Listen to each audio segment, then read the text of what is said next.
Hi, everyone. My name is Lindsay Archer, and I am the founder and president of Rootstrong. Rootstrong is a 501c3 nonprofit organization based right here in the city of Detroit, and we do a lot of work for youth in particular, both locally and globally.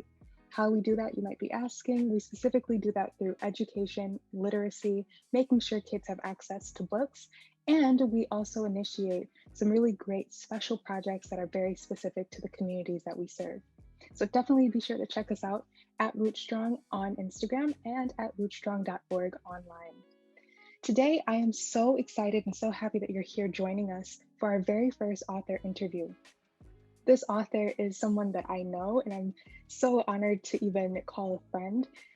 We've known each other since we were in high school, and so to be able to be here and interview her for this very first feature is such an honor for me, and I'm so excited for you all, those of you who know her and those of you who don't know her, to get the chance to learn more about her incredible book, Nia's Question. So, without further ado, let's welcome Adelia Davis. There we go. Hi, Adelia. Hi. Hi. Lindsay. I'm great. I love your shirt and your hair. Just for doing it. I love this. Thank you. This shirt was a gift. Oh, that's perfect. That is literally perfect. You know, friends have to hype you up. So my friend bought me true. That's amazing. That is literally amazing. But how have you been? I'm so excited. I've been looking forward to this all day. Oh, likewise. It's been a little tough. I'm in grad school and we're on a quarter system. So our quarter is wrapping up right now. And so Oh, a wow. lot of the final papers and classes wrapping up. Some of them, it's a little tension and tough. Yeah. I thank you so much for even taking the time to speak with us today, because honestly, I know it's a lot. And is your grad program, are you ending this year or do you have another year to go? I have one more year to go. One more year to go. That's awesome. That's awesome. I'm really proud of you. Oh, thank you. Of course. So I guess the first question would be to just tell us a little bit about yourself. Sure. And please do stop me if I go on. It's been such a journey. It's sometimes hard to summarize it all because all of our lives, we're all storytellers, and how we connect the dots can change. So I'm excited to share a little bit about myself. So I'm from Detroit, Michigan. We went to high school together, Mercy High School. And growing up, being from Detroit, with Detroit being predominantly Black, I always saw people who looked like me, like in my neighborhood and in my family. And my parents were very, made a big point to have Black art around our home from all over the world, and to expose me to books where I could see people who looked like me. But then when I, started going to school, even though I went to a lot of schools that had a lot of, Black children and even Black teachers, the curriculum didn't reflect people who looked like us, which is an issue not only in this country, but in countries across the world as well. But I didn't come to that realization until college. And so being at the University of Michigan, where I was a part of a small percentage of Black students at that university, I was also a pre-med student at the time and taking a lot of biology classes, chemistry classes, you know the deal. Oh, yeah. And often being the only Black student, the only Black female student, and sitting in study groups with other students, my peers, and studying for exams and literally being ignored. So what would happen often is, we would have test questions and I would propose an answer to a question and people would literally ignore me, like literally pretend I said nothing, that I wasn't even there. And then someone next to me who, is white or sometimes even of Asian descent says the same answer, and then it's accepted, then it's validated. And having that microaggression, and then finally being in a space where I was being taught, those terms to be able to label what I was experiencing, learning the term microaggression. That's when I realized that representation was really important. And even though I came from a community where I had so much rich support, that these are systematic issues that I wanted to take a deeper look at. And it was difficult for me to be able to separate how much support I had, but being within a system, because I didn't want to, blame my parents. They really sacrificed to send me to schools like Mercy that were diverse. Like, Mercy has a pretty significant population of Black students and students of other marginalized identities, but still the issues with curriculum. And so I started reflecting on how that curriculum started to impact my self-esteem. And I could see myself second guessing myself in those classes where I wasn't taught about people who were in that field. So for example, with chemistry in particular, I was never taught about Black chemists. And so I was constantly second guessing myself. And I had this kind of aha moment my senior year when I was studying with a peer, a white woman, and she was just telling me like, oh, I'll just study the night before. I got an A last time, like I'm gonna do great. And I remember just having this passing thought, like, of course she's gonna do great, she's white. And I had to pause and stop myself and say, why am I thinking that? Like, where did this come from? And that's when I started reflecting on my experiences and how I wasn't taught about Black chemists. And so all of this was kind of happening when I was really developing a travel bug as well. So my first year at the University of Michigan was the year that Nelson Mandela passed away. And I just remember walking through my dorm and, the little common areas that they have, and CNN was on and they were explaining apartheid, and it just caught my attention, and I stopped and I listened. And I remember being taken aback that something so similar to the discrimination and the racism that my ancestors experienced here and that we are still going through here is happening in another part of the world, but I was never taught about it. So I started studying abroad in places like South Africa and Brazil and Uganda to begin to build on my own knowledge, and that has snowballed. I went back to South Africa, have been doing programming in Detroit. And yeah, my trajectory has shifted. I'm no longer pre-med. Honestly, I'm really excited to even have you here because all of that and more, I mean, people really should know more about you because you've done so many amazing things. Oh. And your book is like just another thing added to all of those incredible things. And I think that the purpose, all those things that you've mentioned are just like so representative of like how intentional you've always been with everything you've done. And so I'm really, really happy to have you here and for you to talk about all of these things, because I want this to be more than just about, just about the book, because it's so much more about the author, the person behind the story, and what brought them to even create something so beautiful as this. So I'm excited to have you, and we're going to touch on all of these things. I'm really, really happy and excited to get into all of it. The first thing I want to ask you are just a few fun questions for people to get to kind of know you and get to know little Adelia before all of the incredible things. So the first question is, what was your favorite book to read as a child? I appreciate you telling me you were going to ask this question because I was able to pull it out. Dancing in the Waves. And this book was particularly special to me because few people know I did ballet for quite a few years as a kid, as I guess a lot of kids do, but I was very serious about it. So I'm sure you can tell about me when I'm passionate about something, I really put my all into it. And so at the time I was so into my dance, and I was really close to my instructor. And I didn't get to meet Debbie Allen, but my instructor actually signed my book. Aww. And it was so special to me. I've held on to it even all of these years. That is awesome. That's one of those books that are just so timeless. I don't think I read that book growing up, but I've always seen it everywhere. And it's such a beautiful book. And Debbie Allen is a legend in and of herself. And the next question is, what is the most recent book that you read? The most recent book that I've read, I most recently finished a book. I've switched to audiobooks for reading for pleasure because social work school, I'm reading so much academic work that it's been more relaxing to listen to books right now. And I just finished this book called The Mothers.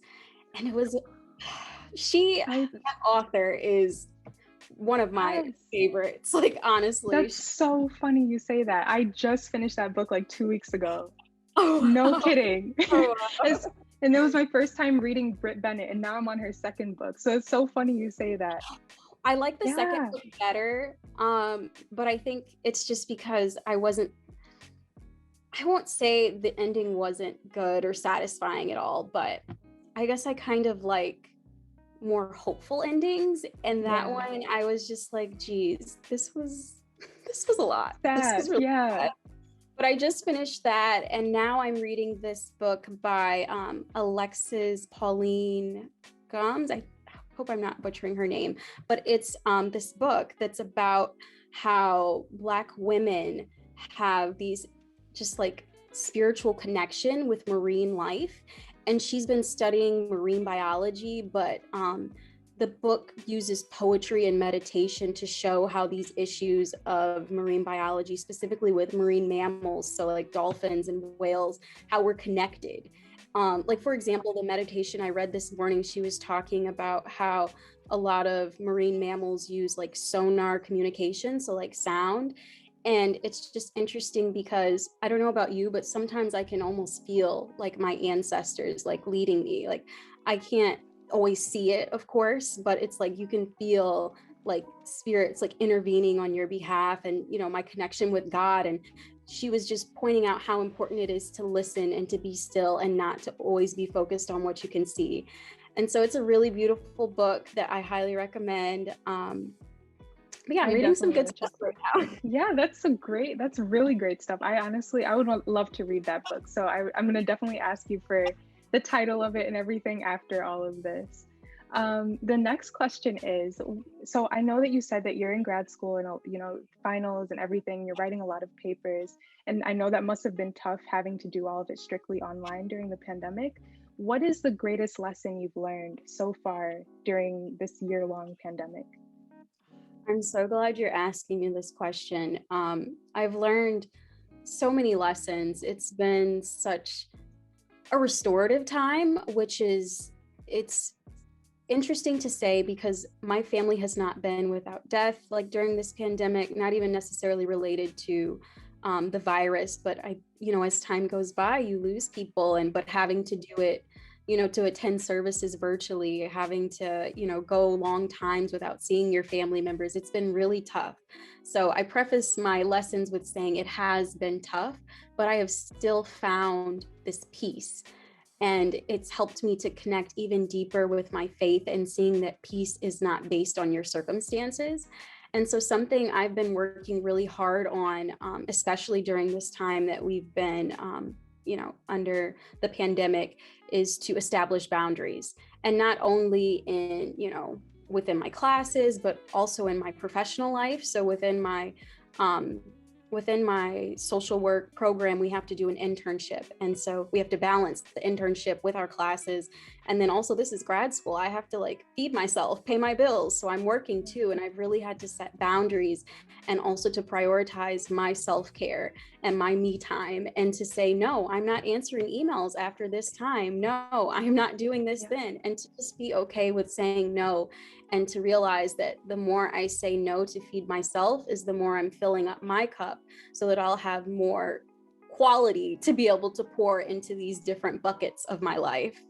That was so well said. And honestly, that's something that I think I've been thinking about too, is just the idea of learning how to set boundaries, because I can be that person where I'll overextend myself, or I don't want anyone else to feel uncomfortable. So I'll overextend myself to meet the needs of other people. And sometimes you put yourself on the back burner, but this pandemic definitely has been something where I think a lot of us are learning how to set boundaries for ourselves and learning how to, put ourselves first in some instances so that we can be our best selves for, Right. all the things that we're passionate about. And I'm going to get to this later, but I think that ties in so perfectly with your book and being able to put young Black girls in those positions of making decisions, being curious, and kind of taking charge in whatever it might be, and the different diverse ways that us as women can take charge in whatever it is that we do. So I think that's a really, really great lesson to have learned during the pandemic. The next question is, can you think of a female role model who has or is inspiring you? There are so many. I'm just so amazed by the works of women, especially Black women, both in my life personally and also in the media. I've always looked up to, if I'm thinking of the media, like Oprah, who has, gone beyond the different childhood traumas that she's had and continues to just build and create opportunities for others. But then as I look within my own family, I think about my mother who has poured into me before I was even born. Like even when I was literally just a thought in her mind, she has been praying for me and pouring into me and taught me that I was beautiful, from a young age. Has taught me about different issues in the world, even from a young age, like colorism and racism and sexism and capitalism, like everything. Like she talked to me as if I could understand because I could. And that's what I've carried on into my work, is to talk to children like they can't understand because they can. And sometimes we don't give them the credit that they deserve. And then we're surprised when we do offer them those conversations, the feedback and the vision that they're able to offer us. And so that really is what is part of what inspired my story, is from how my mom always taught me to speak my mind and that my ideas and my thoughts matter. Yes, absolutely. Absolutely. If you could meet any woman in history, who would it be? Whew. Oh, that's a good one. That is a good one. It's tough. I have women that I look up to. I think about Harriet Tubman. I'm so thankful for that movie that came out in recent years. But yet it's difficult to say that I would want to be her, because what she went through, what was on her shoulders was so difficult. But maybe that's what life is about, is being able to shoulder and carry those difficult callings. So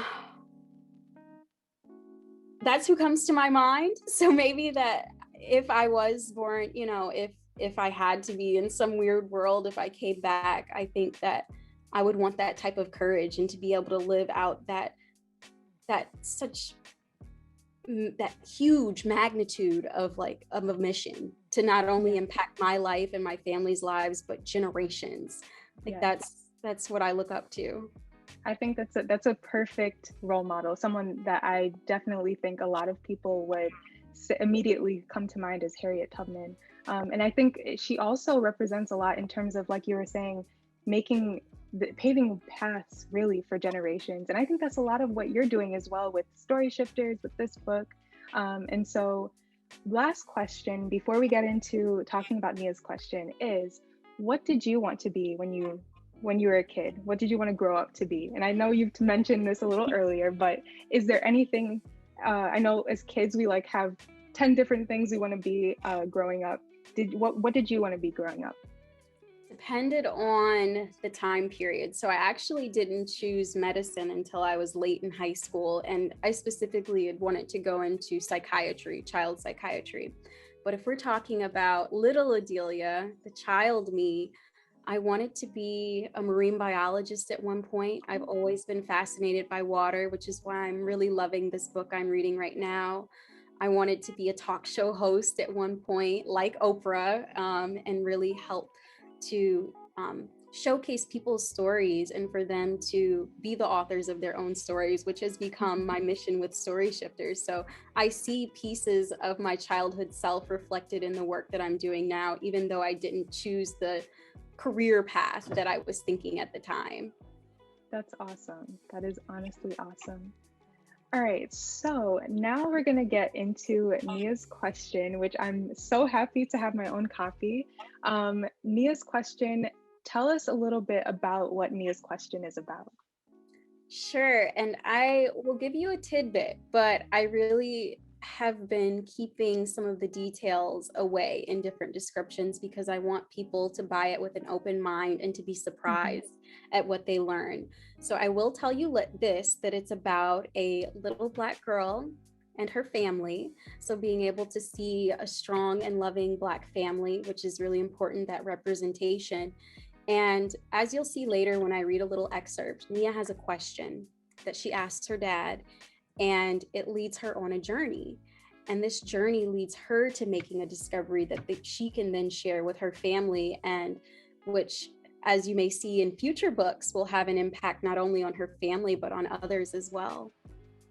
That's awesome. And I think it's a great thing that you're keeping it kind of under wraps because it is such a very specific and intentional storyline that honestly, I'm telling everyone from now, you got to go buy this because it is something that when I read it immediately after getting it in the mail. And I remember just being so amazed at how uniquely intentional the storyline is. And also, shout out to Zoe. Is her name Zoe Black? Is that the Yes. illustrator? Shout out to her because the illustrations are gorgeous and stunning. Yeah. But I Shout out. just remember, I remember just how, I was just amazed and blown away by both the story and the illustrations and how intentional everything was. And I think you mentioned it before, but just seeing a Black girl in a space where she's asking this abstract question, and a question that isn't just limited to kids, but something that a lot of us as adults and as we're growing, we ask these questions ourselves. What made it so important for you to put a Black girl in a position where she's asking such tough questions? Thank you for asking that. Honestly, it gives me chills because it brings me back to my 7-year-old self. It brings me back to my 18-year-old self and being surrounded by love, like Nia, having that family who is so supportive. But then you have to go out into the world as you grow up, and even as a little child when you go to school, and you may not necessarily be showered with the same support. Um, and I think about my own life, how I had teachers, growing up who were supportive, but that shock of being a university student and having my peers not value what I had to say.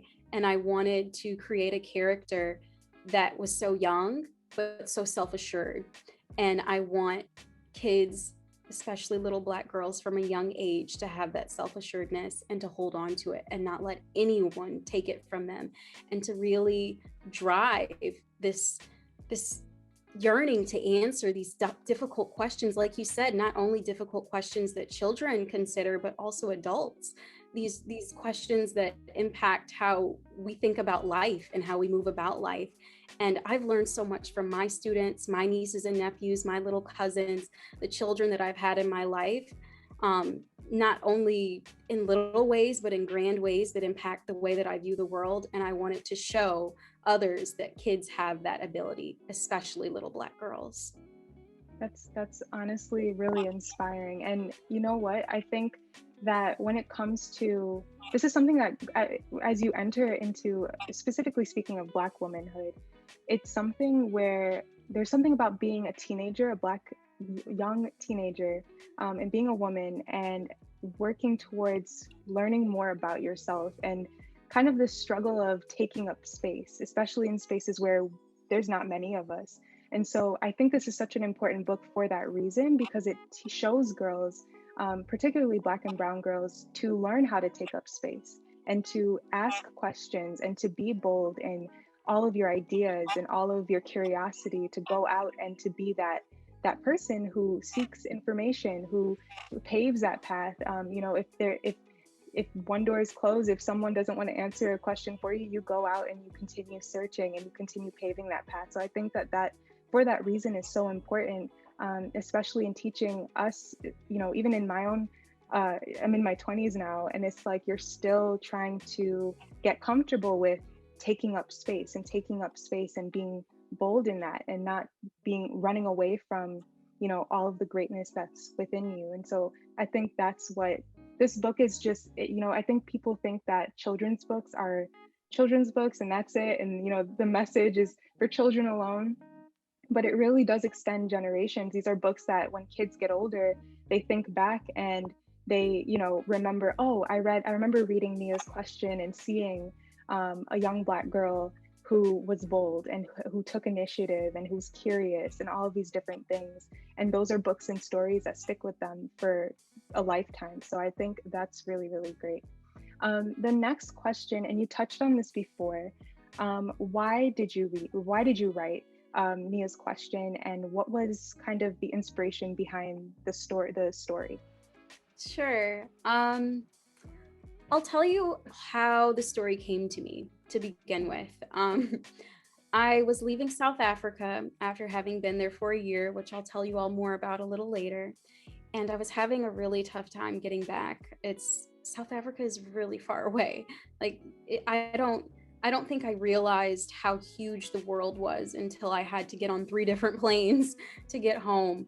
And I almost missed one of my connecting flights, and I was just feeling really distressed. And I was able to make it onto the flight, and I was really upset. And I sat down in my seat, and I just remember I was wiping tears, and I just felt just like this flood of an idea, like the Holy Spirit was literally just like flooding me with this story. And I had to just pick up something and like quickly write it down.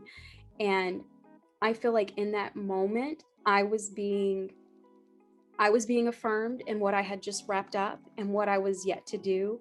And I was given something that I could share even through my pain, even through my struggles.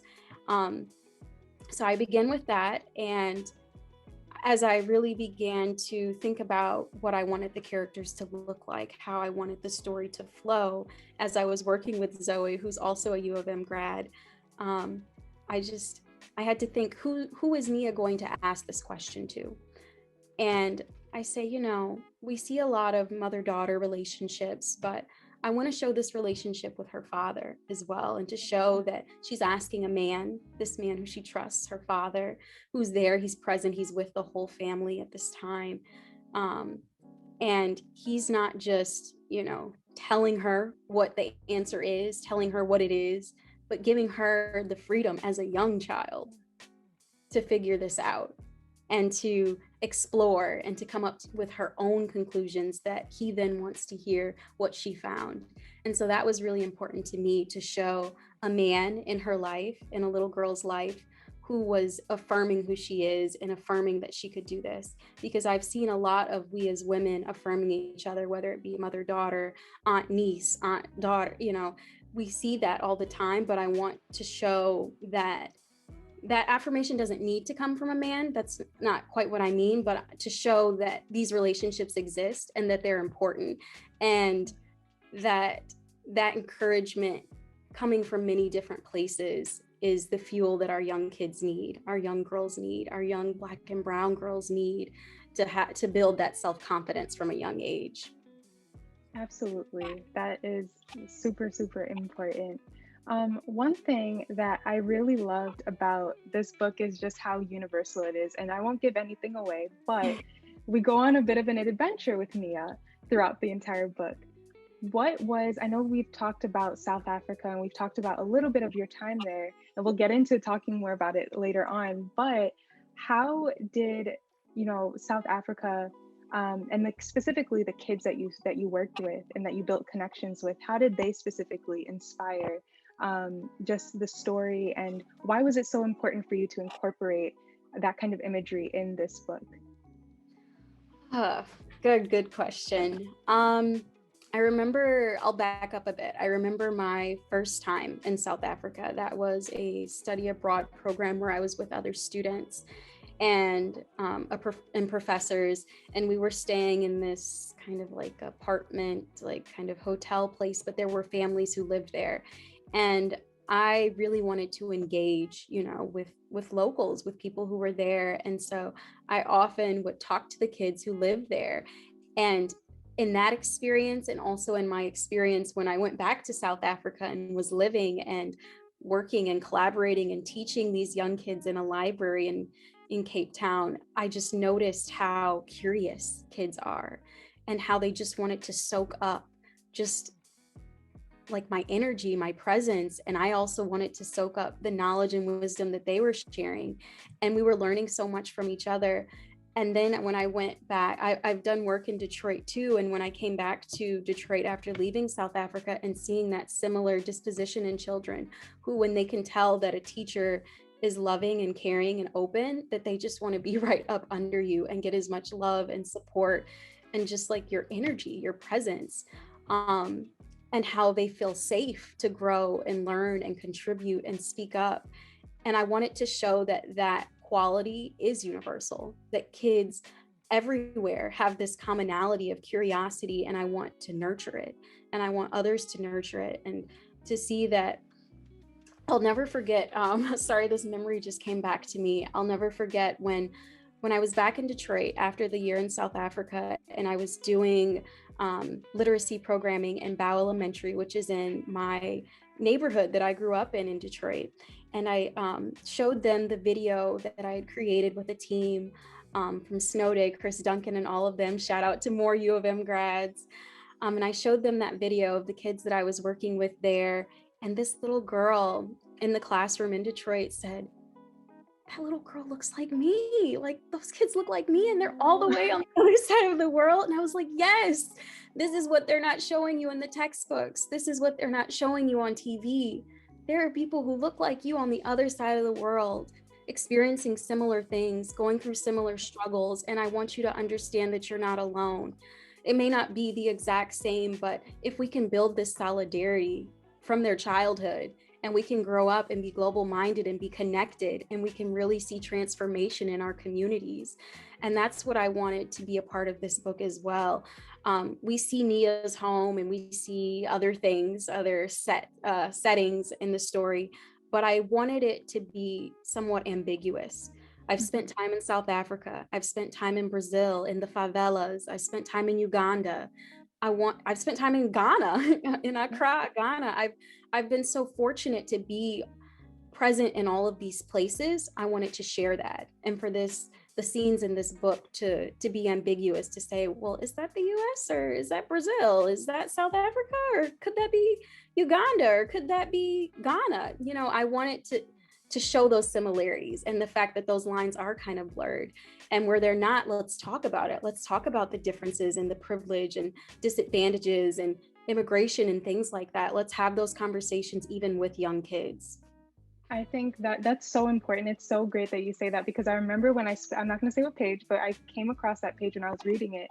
And when I saw it in the descriptions, the words that were written on the page, I was like, this reminds me, I know where it's representing, but it reminds me so much of Jamaica. And I wasn't born in Jamaica. My parents are both from Jamaica, but going back every summer and kind of seeing the same imagery and seeing the same kind of things that were displayed in that illustration were just, I mean, it's something when you get to see yourself in a book as a person of colors, particularly as a Black woman, as Black people in general, but then it's something else to be able to see even your environment represented in the stories as well. And so I thought, coming across that page alone, even though I'm well into my 20s, coming across that page was just like, wow, this was so intentional in just everything, because it not only speaks to how you identify, you know, as a Black person, but even our experiences in the different and diverse ways that we've grown up around the world. So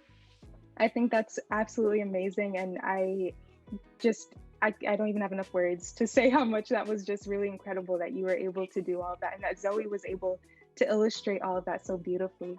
The next question I have is representation in literature. So we've talked a lot about, specifically about Black girls and representing Black girls in these spaces. And we've talked about incorporating this universal idea and different identities and environments in the book. But I would love to know, what does representation mean to you? And do you remember the first book, children's book, or any book that you read with a Black character in it? Wow. Okay. Two big questions.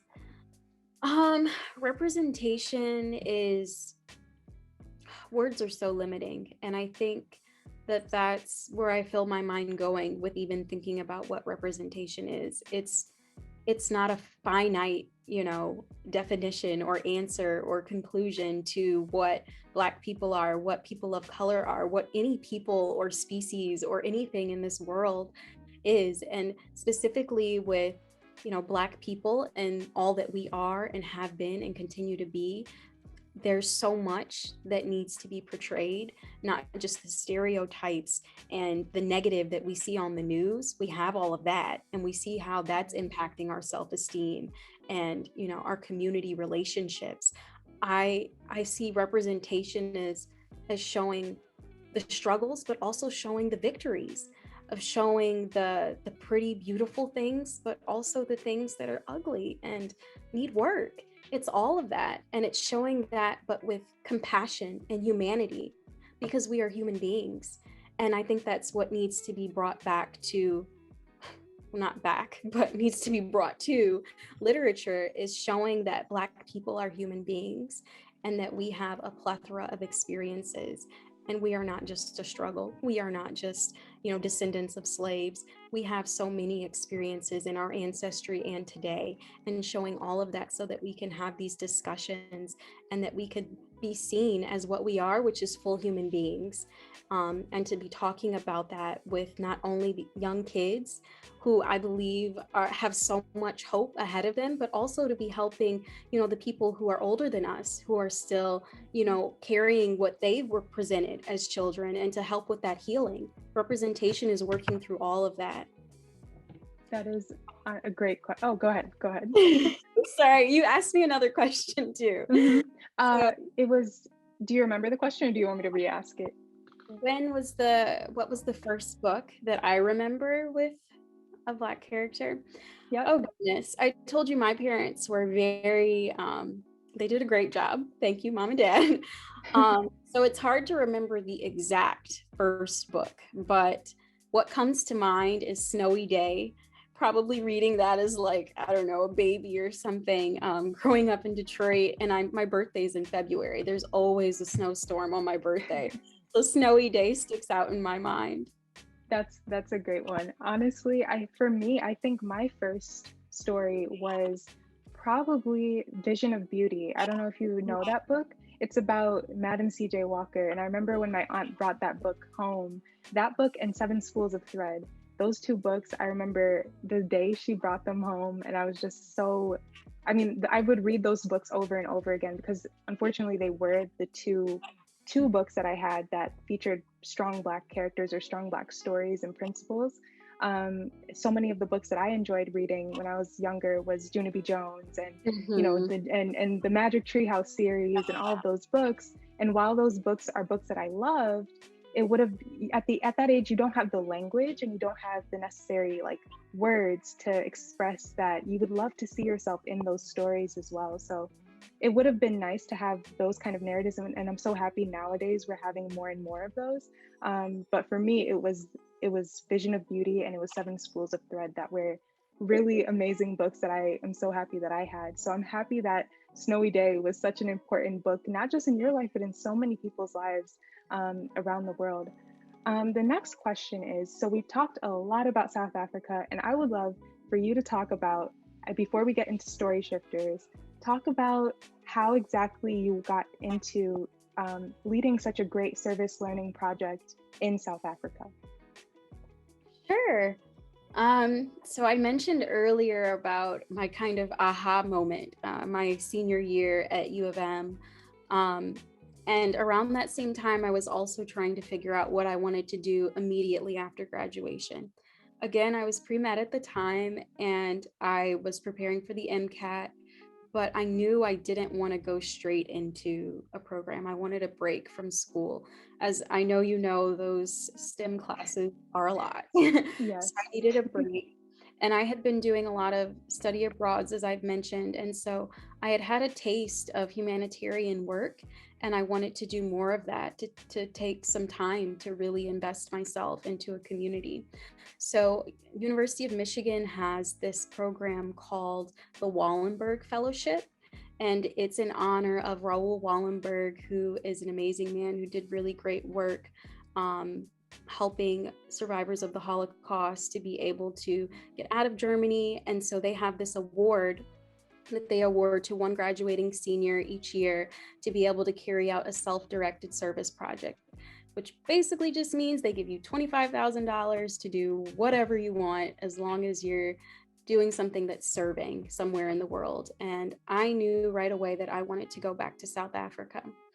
And when I was in South Africa the first time, I had the privilege of being able to travel around a lot, but the program didn't take us to Cape Town. It was only on like a student side trip that I was able to go to Cape Town for a couple of days.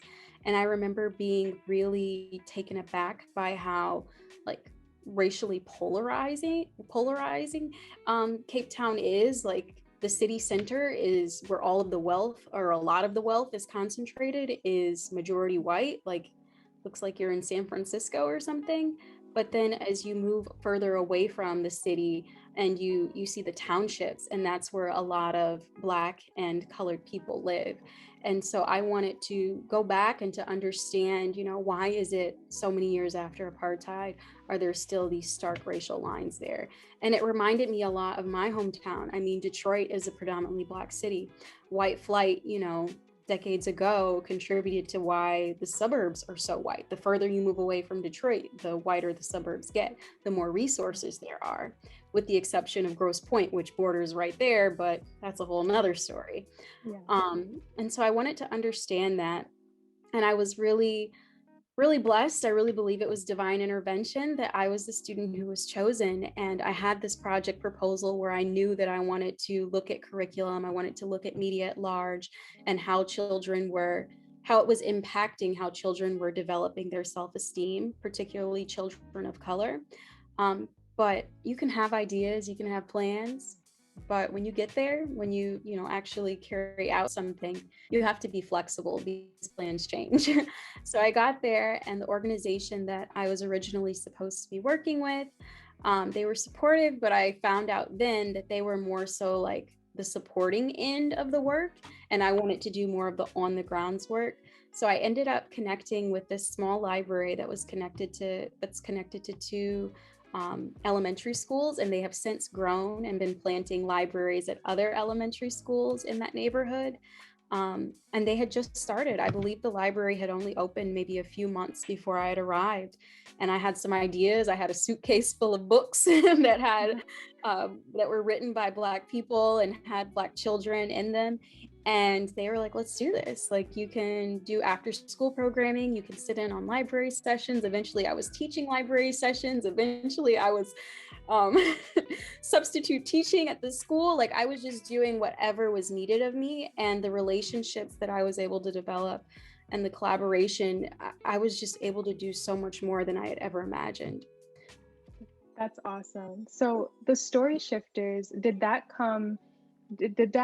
idea for the Story Shifters come while you were in South Africa, or was that something when you got back to America, you initiated that right away?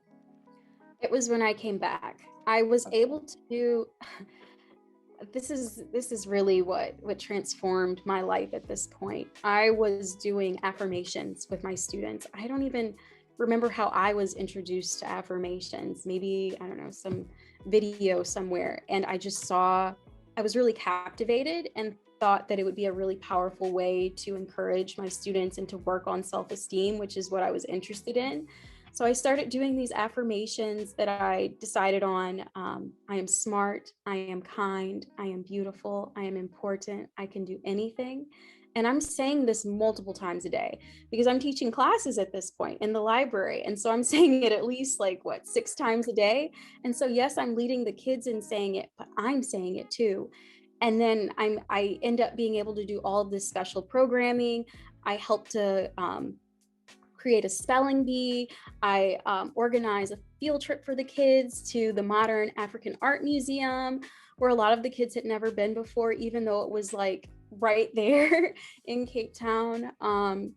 I also was able to collaborate with an organization in a township because really originally I wanted to work in the townships, but I had to reflect on my own identities and also like safety and things like that, and realizing that the programming I was doing may be better suited to do closer to the city center, even though I was working with kids from the townships.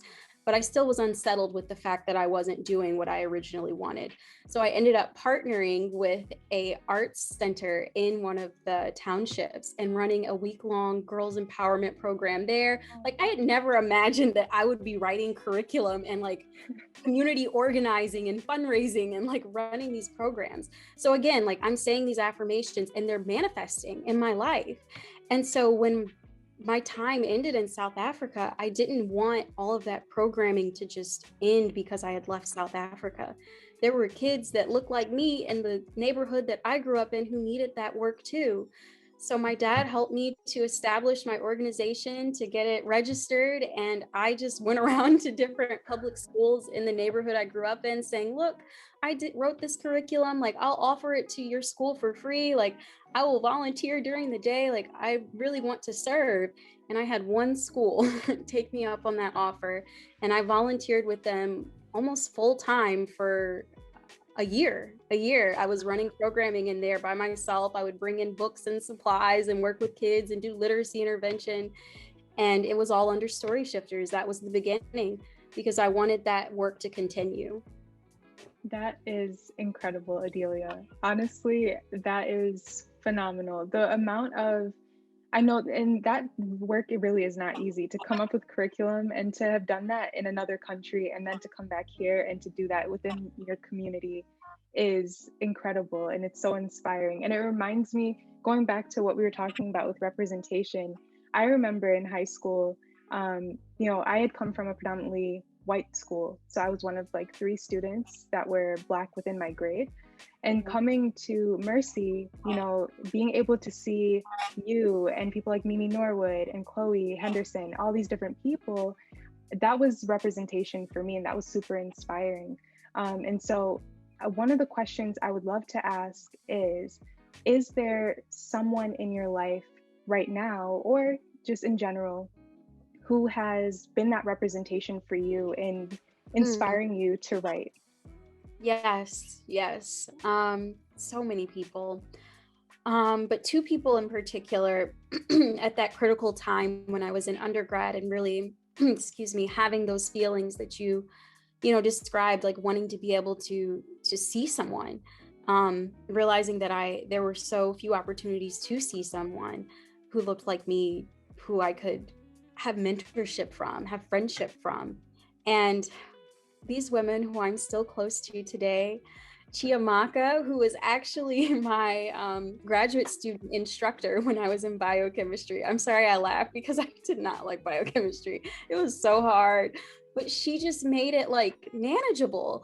And I remember when I saw her, and this is a huge class, like maybe 300 students. And so then they break you down into like smaller classrooms to meet once a week outside of the huge lecture. And when I found out that she was going to be my graduate student instructor, I said, oh yeah, we're going to be friends. Like, she doesn't know it yet, but like, I just want to be right up under her. And I thought, like, honestly, it's the same as my students. Like, when they see me and they see that I want to pour into them and I care about them and they want to be right up under me, that was me with Chi Chi, and that was me with Courtney in my psychology class. And it was just like, these women have poured into me so much, and they have not only been mentors to me, but friends, people who I look up to, people who tell me that they're proud of me and that they look up to me in some ways too. And it's just like, that's what it's about. I can look at my students and be proud of them and admire the work that they're doing. And it's that same type of thing where the mentor can be the mentee and vice versa. We can all learn from each other. You don't have to be older. You don't have to be in a higher position of power, but they really taught me that we can learn from each other. And they just, I thank them so much for all that they do and all that they are. So those 2 women in particular. That's beautiful. I think it's so powerful that we're able to look at the women in our lives and just people in our lives in general. And no matter how old they are, no matter how young they are, they can all teach us something. And I think that's something that I've learned a lot too through Rootstrong, is just that inspiration can come from anywhere, and you can learn so much from every person you come across and interact with. And so I think that's really, really awesome. My next question is, what is your wildest dream, for Nia's question? My wildest dream for Nia's question. I want it to be in all those little corners of the world. Hearing you say that you could see Jamaica in my book, I want it to be there. Me wanting it to represent places that I've been and seen in Brazil, in the favelas, I want it there. I want it in the townships in South Africa, in any city in South Africa. I want it in Ghana. I want it everywhere where people can relate to it. I don't want it to just be centered and constricted to the United States and to Amazon or wherever else, the major industries that are selling books, but I want it to be everywhere. And so I am trying to come up with plans, but if anyone knows of how to get books distributed in other countries, especially non-European countries, that would be great. Yes, anyone out there who has those resources or has those connections, please do contact Adelia and just share the wealth, because this is definitely a book that needs to be out in the world and needs to be in every child's home, whether you have a little one who's a girl or a boy. This is such an important story for every child, really. The next question I would ask is, what advice, I know that you're still in the very early stages, like myself, of being a new author. What advice would you give an aspiring author, knowing what you know now?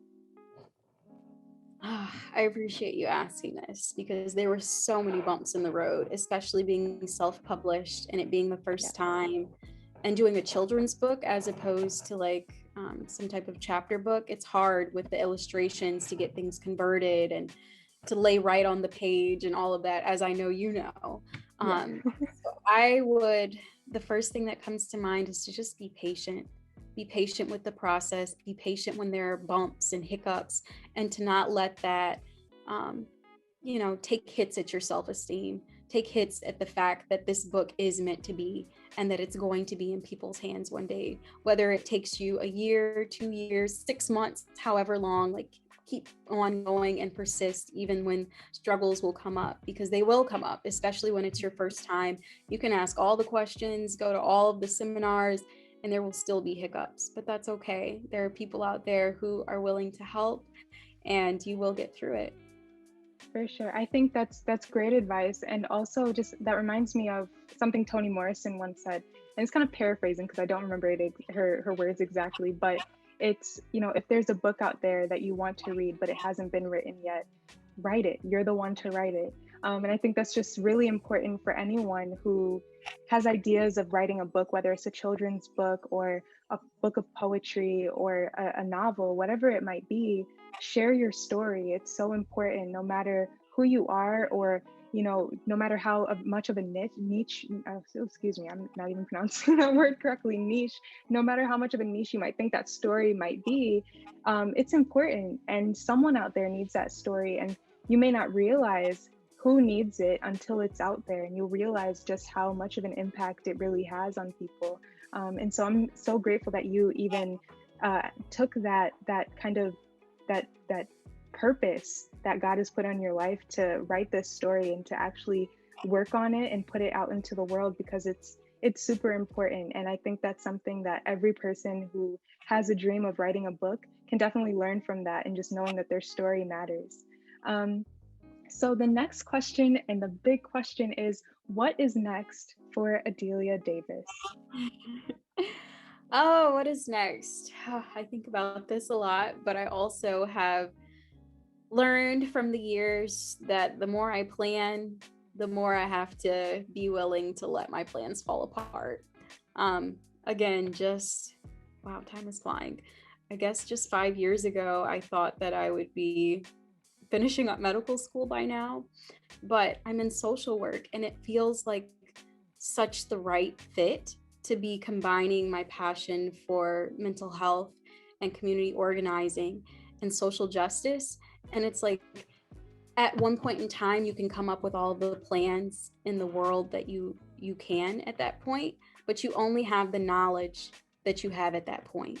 You won't have the knowledge that you'll have 5 years later. And so I say that to say right now I have dreams for Story Shifters, and I do believe that they're going to come into fruition, but I'm not limiting myself to just those dreams. So to answer your question more directly, I will be finishing up my master's program, become a licensed clinician in social work, all of that.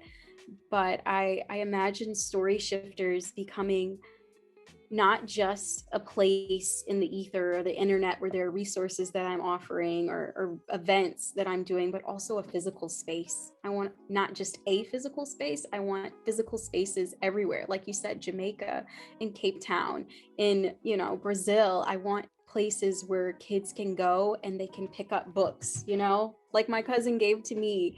and see people who look like them, to pick up my book, to pick up other authors who look like them, and be able to have programming around that, to have access to mental health services in that same building, to have access to fruits and vegetables that are grown on that land, to have access to, parenting classes and caregiver support and Montessori schooling. And I just have all of these big dreams and ideas for what these centers can offer, in addition to being a connection to the other centers across the world. Again, building that global mindedness and solidarity in all Black communities across the world.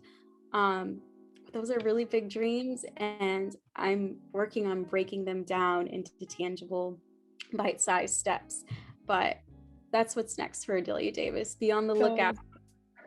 I am excited too, and I hope everyone else is excited too, because those are amazing visions to have. And I know that with the work that you've done so far at such a young age, that's groundbreaking legacy building kind of work. And I know that the work that's yet to come is going to be just a continuation of all of that greatness. So I'm really excited to see all of that come to fruition, and I'll be cheering you along on that way.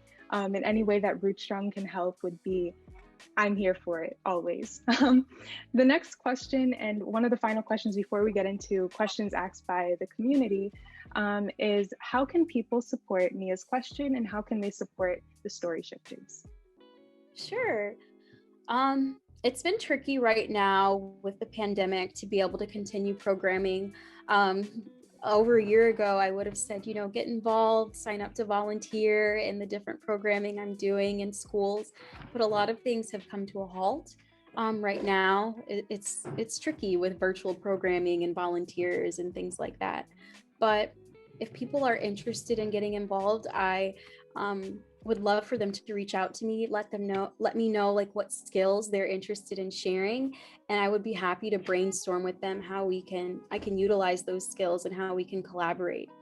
As far as Nia's question, I would of course love if everyone bought a copy, and a copy for themselves and a copy to share, whether it be with a child or an adult. Like you said, I really think that children's stories, and especially this story that I've written, is something that people of all ages can learn from and connect to. So I would love if, you all could read the story, and then we can have conversation around it, what you took away from it. That is great. So can you tell us a little bit more of specifically where people can buy Nia's question? I know it's on Amazon, but we definitely want to spotlight. I know you partnered with I think a Black-owned independent bookstore, and that's super important. So let's spotlight that. Yes, for sure. Please go to Bookshop, or is it thebookshop.org? You can Google it, bookshop.org. And then that website connects with different local bookstores. And the bookstore that I'm partnering with that's here in Chicago is called Burst Into Books. Jarima, the owner, is amazing. She also does a lot of youth programming around representation, and getting little Black kids, books where they can see themselves reflected. We have a lot of like-mindedness, and I'm really excited to be doing more programming with her. So please do, if you're going to buy the book, to buy it through Bookshop, and then type in her bookstore, which is Burst Into Books. That's awesome. Okay, so now we're going to get into the last few questions of our interview. The first question from our community comes from Erin Rubeck. And she asked, who are some authors who have inspired you? Okay. Let me take a sip of water. Well, of course, Toni Morrison.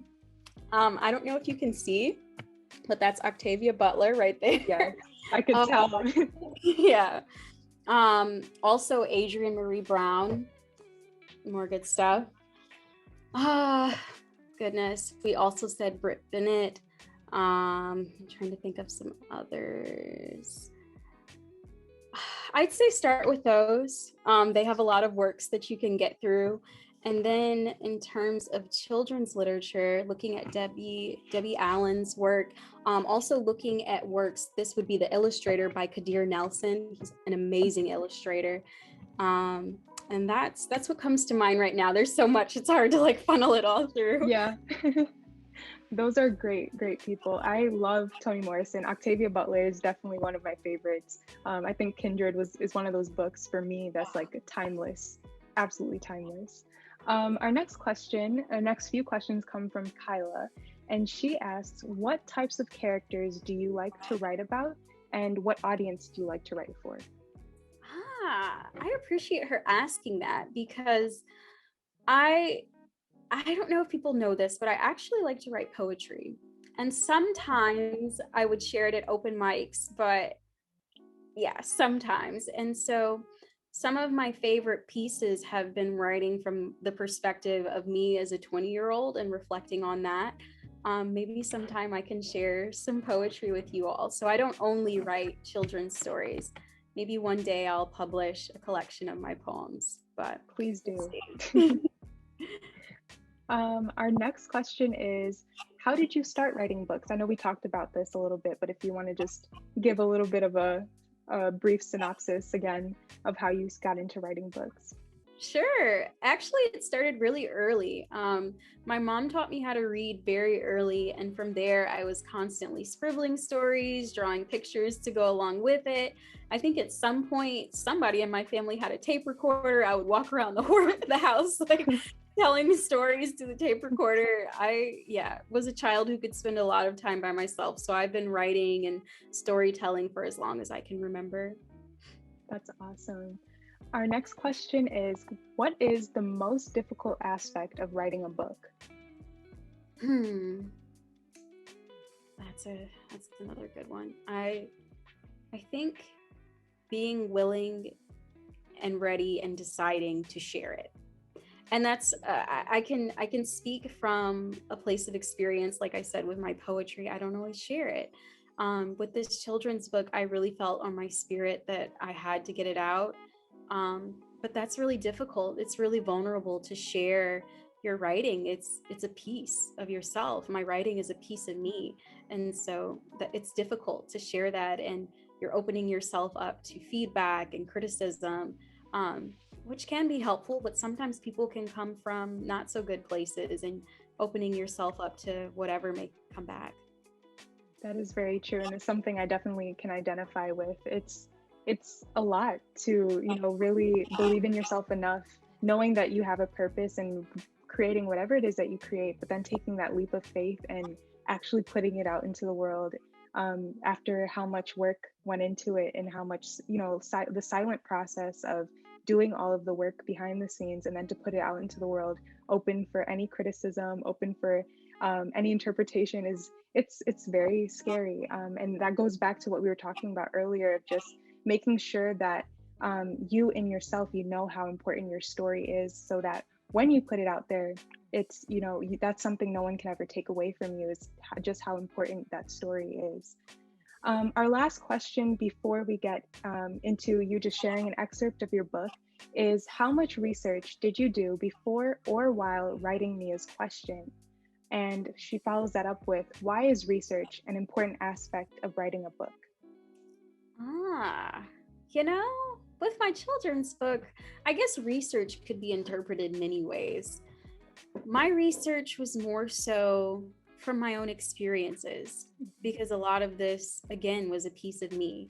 So even as I was giving Zoe different notes about what exactly I wanted to see on the page, I would dig through old photos of places I'd been and really study them. So yeah, that's research, to study those pictures and to say, no, this should be like this person should be wearing this doesn't quite look authentic, maybe you should draw it this way. It's hard to quantify like how much time I spent doing that, but it definitely informed every page. And then there was some editing going back and forth where I would notice things in the pictures and then maybe edit the text a little bit to better match it. So it took some time, but probably Definitely not as much as like a novel. But I think that's something that a lot of people don't realize, is just how much time and research it takes to put together a children's book, even if it is 10 pages or 20 pages, however long or short it might be. There's a lot of, behind the scenes and details. I think that's something I learned in the process, especially being, someone who co-illustrated alongside my dad, is there's so much detail that you really have to pay attention to with everything. So I'm really happy that you and Zoe were able to work together and to do that. and that you put so much time and intention into it, because it's evident when you read the book and when you know, have it in your hands. It's definitely a timeless book. And so now I'm not going to talk anymore. I'm just going to let you get into giving us a beautiful excerpt of your book so that people can get an idea of just how beautiful and powerful this story is. Thank you. Thank you so much, Lindsay, for You're so welcome. and allowing me to share my story, not only my book, but also my story. I really appreciate this opportunity. You're so welcome. I will share my screen because we live in this digital age and it'll probably be easier to see it instead of me holding up the book. Oh, I need you to enable share, please. Sorry, I probably should have asked you that. Quick. There you go. Hopefully it should be able to now. Okay. Share. Yep, perfect. You can see? Yep. And I'll make it big. Nia's Question by Adelia Davis, myself, and illustrations by Zoe Black. Little Nia stared up at the ceiling this sunny Saturday morning. Daddy was serving waffles, Mama was washing dishes, and her twin brother Noah sat across from her, scribbling pictures of dinosaurs.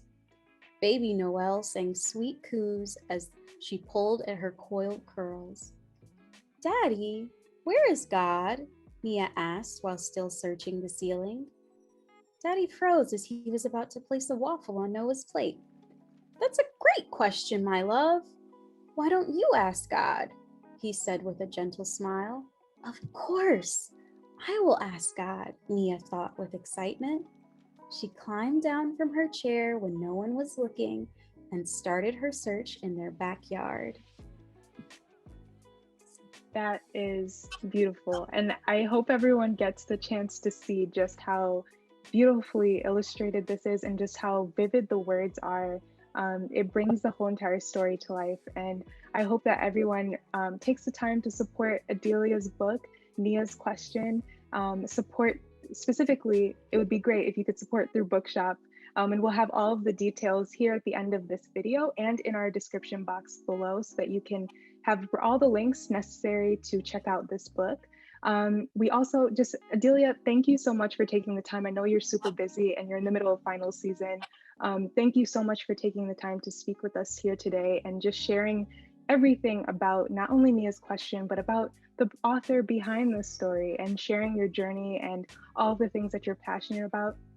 And thank you as a literacy organization, just thank you for the work that you do in just advocating for literacy and advocating for representation and allowing kids to see themselves in stories and letting kids know that they are authors of their own story. So thank you so much for being here. This is amazing because we went to high school together and, you know, Adelia was a few years ahead of me, and being able to be in this position now where we're advocating for very, very similar things. We're kind of doing similar work, but very, you know, in our own ways, but very much so kind of on our own similar paths. It's amazing to be able to be here now, having this conversation. And it's really amazing to be able to have these conversations as women, as Black women, because we're able to see just how similar our experiences can be and how much power we have when we take that purpose that has been put on all of our lives and we do something with it and we be bold in taking that and taking up space. And so everyone definitely check out Nia's Question. And Adelia, if you wouldn't mind, please tell people where they can find you on the internet, on Instagram and anywhere else. A moment, like you're bringing tears to my eyes. I'm so proud of you. Like, it is just such a gift that we've been able to stay connected, and I'm just so excited for the collaborations that are yet to come and what's next for you. And I'm so proud of you. Thank you so much for having me. Absolutely, absolutely. Anytime.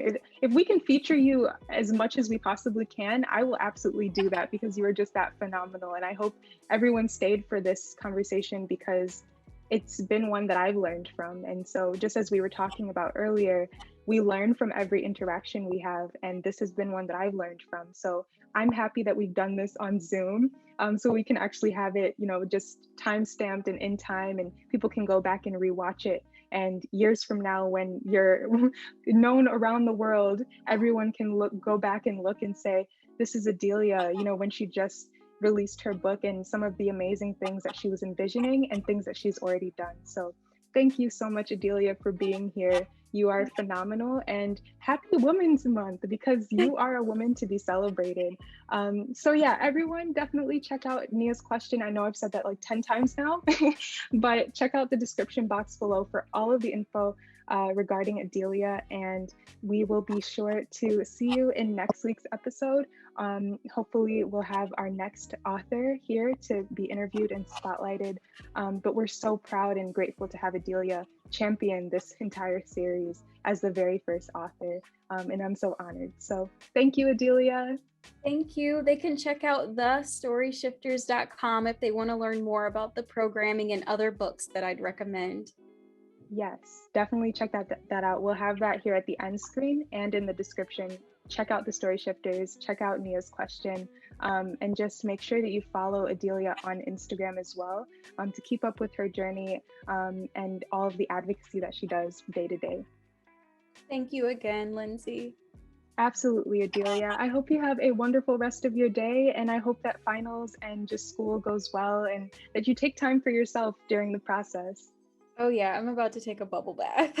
Oh, that sounds great. That sounds great. All right, bye, Adelia. Bye.